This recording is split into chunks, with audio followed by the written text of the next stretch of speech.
Welcome mi gente, my name is Kevin, and today we're talking indoor trainer setup. We're comparing a smart bike trainer to a wheel-on trainer to a rollers trainer.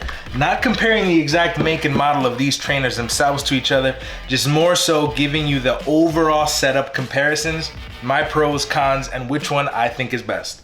I have a couple of other accessories that I'm gonna use on all three setups to see what kind of difference they make while riding. The first is the kicker headwind. That's gonna give you that real feel like you do when you're riding, giving you some breeze. The second is the Wahoo bike trainer mat. Hopefully it protects the floors a little bit and makes the ride feel a little different. We also got this sweat guard that's gonna go over the bike instead of just a towel normally to soak up some of the sweat, stop it from getting in all this stuff. The last one is gonna be this trainer desk, which I'm gonna put my laptop on, and it's gonna give me something to watch on long rides instead of just looking outside at my sleeping pad drying. Sorry. The very first trainer we're going to try out is the wheel-on trainer, which means exactly what the name is. You put your wheel onto the trainer, which should be very easy, but there are some complications. The complications don't usually come in the setup of this, because I just took this out the box, and usually these just have parts that fold out. You sit that down, then there's the resistance. Now it looks like in this one, this somehow just gets clamped down. I should definitely read the instructions. Of course, I'm saying that and still not reading the instructions. Oh. Where are the instructions? Oh God. Put that thing. All right. Here's a spot where it gets tricky. You should be able to put your wheel directly onto the trainer.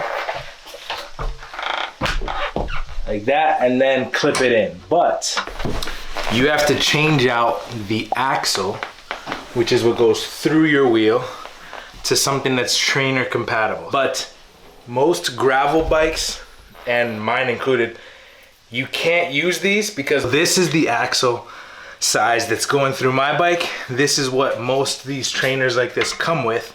So you would have to buy something like this. It's not expensive, but still, it's another thing you gotta keep in mind that you have to probably buy before being able to use a trainer like this if you have a through axle that screws in at the end, like mine does.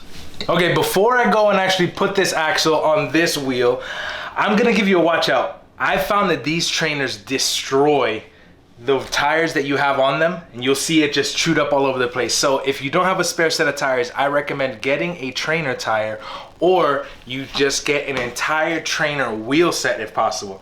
This is like a cheap wheel set I bought off a friend. I got a new axle, I got a trainer tire put on it, and then that way I don't have to be swapping out the tire on this, especially when it's tubeless and set up for gravel.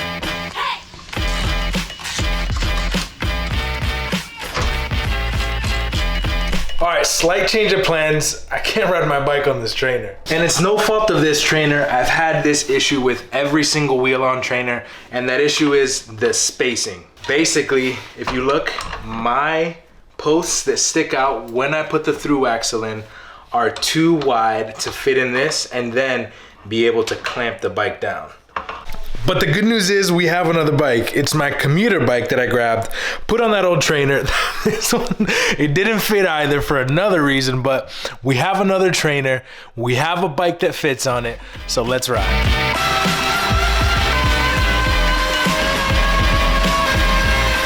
All right, so pros and cons of the wheel-on trainer. This is the most beginner-friendly option in my opinion. If your bike fits and has a skewer, it's a really simple setup. You just set your bike on, lock it in. Once you're locked in, you simply just pedal, which is a great way to build stamina as a new cyclist. And then it's also really inexpensive and easy to get your hands on a used one to make it even more expensive for you. The last big pro for me is it's still pretty portable. It's not the most portable out of these three in my opinion, but it is pretty portable for you to just fold it up and can put it in a trunk or take it somewhere or stow it somewhere really easily. Now moving to the cons of the wheel-on trainer, the first one for me, and you saw it, is going to be fitting a bike to this. Not every single bike is going to fit with every single trainer, but simply just check your bike with the trainer you're thinking of getting before you make the purchase, and you should be good to go there. Next is going to be the tire wear. I've seen these wear out a tire pretty bad after some long use, so just either buy a trainer tire or be aware of that when you're doing training. The last thing for me is going to be changing the resistance. The one trainer I was able to ride on didn't have the option to change resistance, and a lot of the other trainers I've seen have these little resistance changers where you can change how hard it is to pedal, but none of them have ever worked for me. This one I didn't get to try out. I'm assuming it would have worked and it would have been good, but it's still not automatic like some of the other trainers that we'll see. Oh look, like the smart trainer that we're about to go ride. This is gonna be fun. Look at this. I just took it out the box, but it's like still covered and protected. Looks like some crazy treasure. Oh, yes. I'm so excited for this. I've never ridden a smart trainer before. This is heavy. Wow. Oh, no. Okay. So far, the setup of this is a little more self-explanatory than the wheel-on trainer. So that's good news, but we're getting to a point where there's a bunch of stuff I'm not sure what they do, and we also still have to put on a cassette on this and then find a way to set my bike on here. But we'll cross that bridge when we get there. I'm so excited. Okay, so this can be one of the tricky parts about using this trainer in particular that doesn't come with the cassette. You need a cassette in order to ride the bike because that's what shifts gears. But as you can see, this doesn't have one. So you have to buy one and install one or take one off your current wheel set, which is probably the easiest way to go and least expensive. But in order to do that, you need some specialty tools, like one of these things that fits inside here and unlocks it. Then you need one of these things that grabs the chain from moving so that you're actually able to take it off, and then you put it back on with this. But overall, to say, watch out if it doesn't come with a cassette, because you will need some specialty tools or a friend with one or a bike shop that's gonna let you just use it. Get on your knees. Came from the jungle, up in the trees. I got a few tricks up in the sleeve. One wrong move, I'ma let out the bike is in. However, I have one big concern. I don't see anything to put where the disc brake goes, which is a slight concern because if you grab the brakes while there's nothing in there, those two pads will close and it's really hard to get that open again. So I feel better now. Okay, this is cool. Look, I found this route on Ride with GPS. It's like 17 miles, has almost 1,000 feet of climbing. I took this, I loaded it to my Wahoo, and now it's synced up, so it's gonna recreate that ride on the kicker. There's a fan and a trainer that are gonna simulate me being outside, all controlled by this tiny little computer here that has the route loaded and is gonna hold all my stuff. So I'm gonna go for a good ride. Oh, it's changing the grade already? Oh, I didn't even get to warm up. It's just into it. All right. This is wild. Wow, this is getting hard though. Okay. All right.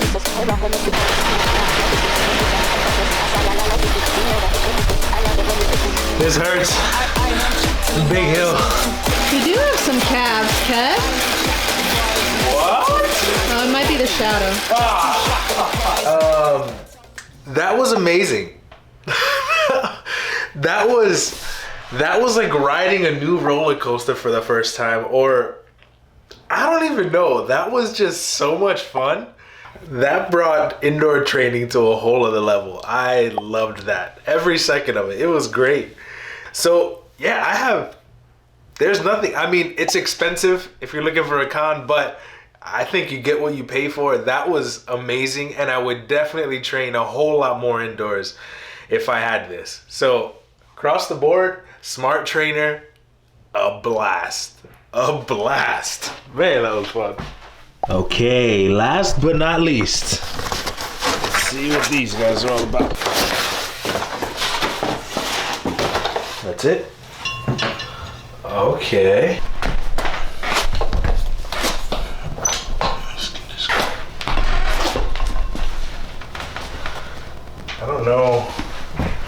Does the front wheel have to go? Oh, there it is. Whoa. As much as I want to be cool and ride clipped in for my first time ever on rollers, I am going to opt for flat shoes and Jasmine's help. Also moving it closer to the wall. Okay.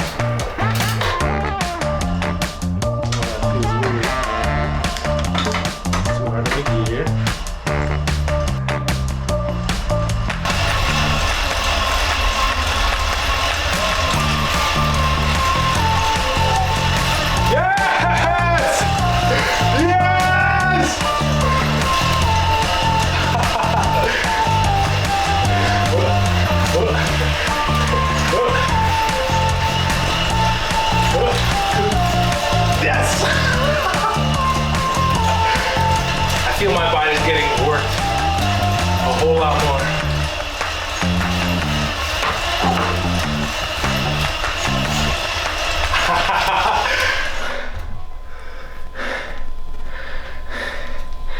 Sweat don't lie.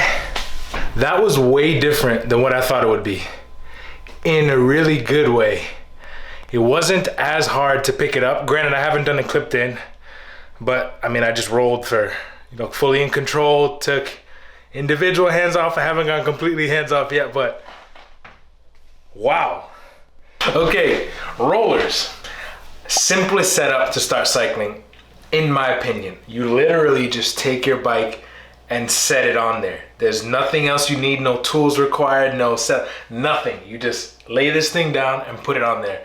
Fantastic. Also, in terms of portability and stowability, this just folds in half, doesn't take up any of the space. Then you can also, if you're going to a race or going somewhere else, you can just bring this easily in your trunk, set it out, and then warm up before your race. Then also the full body workout of it.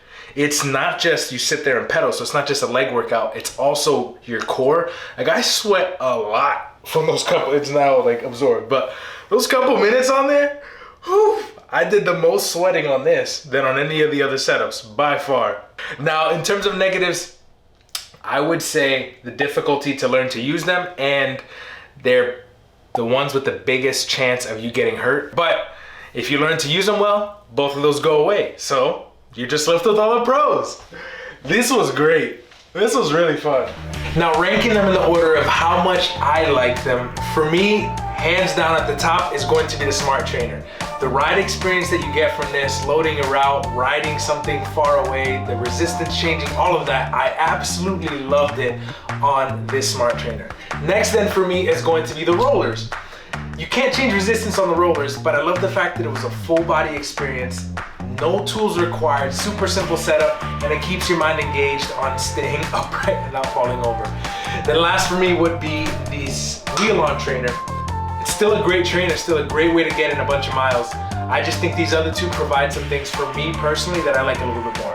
If you have any of these setups, let me know down in the comments below which setup you have and why you chose that setup. And if there's any other questions you have that I didn't address in this video, drop them below as well, and I'll do my best to help you get on your way. Make sure to like and subscribe this video. Thank you for watching. Y hasta la próxima, mi gente. Nos vemos. Then screw that on. Then put the tire